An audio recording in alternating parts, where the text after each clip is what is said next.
Human interaction is the key to overcoming resistance and speeding up change, says author and psychiatrist Scott Peck. Hello, thanks for checking out my channel. It is a pleasure to have you with me.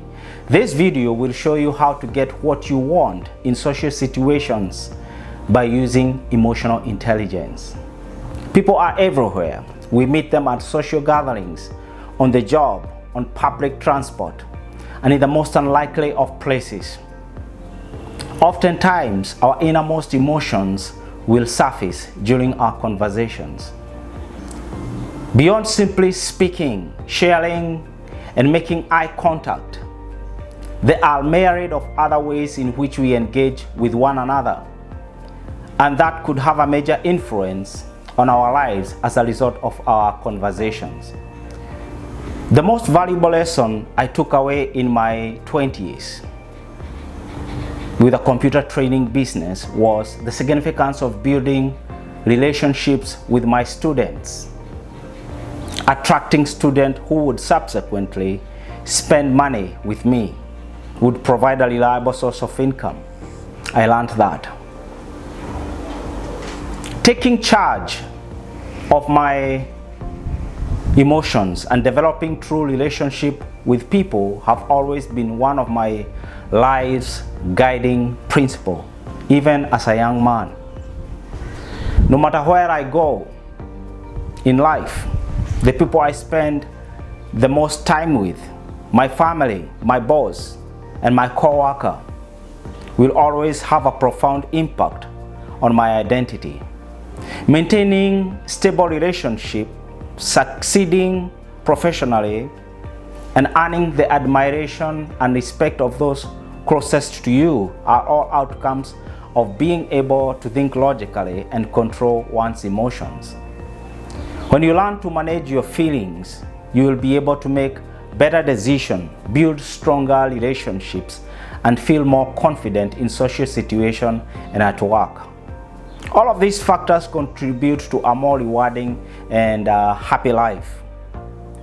The ability to control your emotions when interacting with others leads to a more fulfilling life, both inside and outside of the workplace.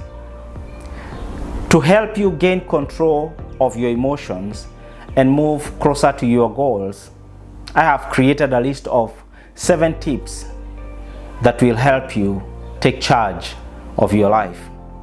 Tip number 1 is consider how to respond rather than reacting. Instead of simply reacting to people or situations, consider how to respond to them. This is an excellent strategy for problem solving. This may apply to reframing how you experience a situation. When things do not go as planned, remind yourself that you are not the victim of your circumstances and that you have control over how you react. Secondly, relax. Take a deep breath. Give yourself a little breathing room before responding. Before you lose your composure and react violently, stop, breathe deeply, and try to figure out what's happening. Does the situation itself worsen an existing hurt, or does it involve some aspect of the situation that is triggering it? Again, identify your triggers. While it may take some time to identify your source of hurt, doing so may help you become far less reactive. Over time, work on developing the part of yourself that observes your feelings, ideas, and deeds. Recognize when you are about to respond and write it down instead of letting yourself react. Make an effort to understand the emotion that prompted your reactions after the dust has settled. To better handle your emotion, it is possible to train yourself to recognize the signs that indicate an approaching reaction. Along with that, get your energy back up. When your energy reserves are low, you may find that you react more quickly than usual. Make time in your week for things that will energize you instead of things that will drain you. Examples of dynamic interests that promote health include exercise and mindfulness, which are examples of static activities that relax people.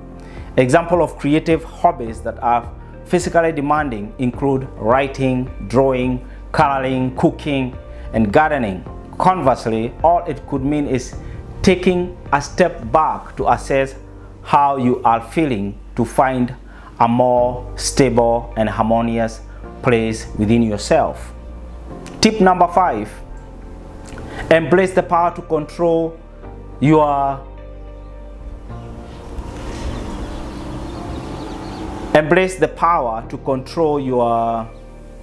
feelings. Instead of blaming others and pointing fingers, take ownership of your emotions. Always remember, whatever was may happen to you, the backstop is with you. You can take control of every situation depending not on what happens but on how you react. Your level of responsiveness is highly dependent on your communication manner. Tip number 6, patience. Practice patience. Demonstrate patience by being able to endure difficult tasks without becoming upset. It takes patience to deal with anyone with a temper. So when you meet with annoying people or fuse in anger, you try to practice patience to come with them and be able to meet up with your objectives. And finally, speak to a life coach.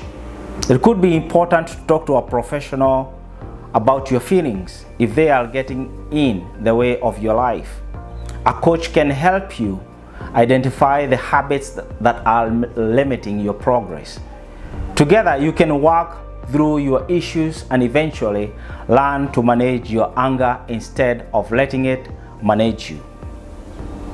If you are feeling angry, scared, impatient, etc., write those feelings down and keep track of them as you interact with different people today. As you go through life, take stock of how each experience shapes you and drives you forward. That's it for today. I hope you have enjoyed today's episode. If you think this video was helpful, I would be grateful if you could subscribe, leave a comment, and share it. On top of making a difference, this will grant you access to similar videos in the coming weeks. Cheers.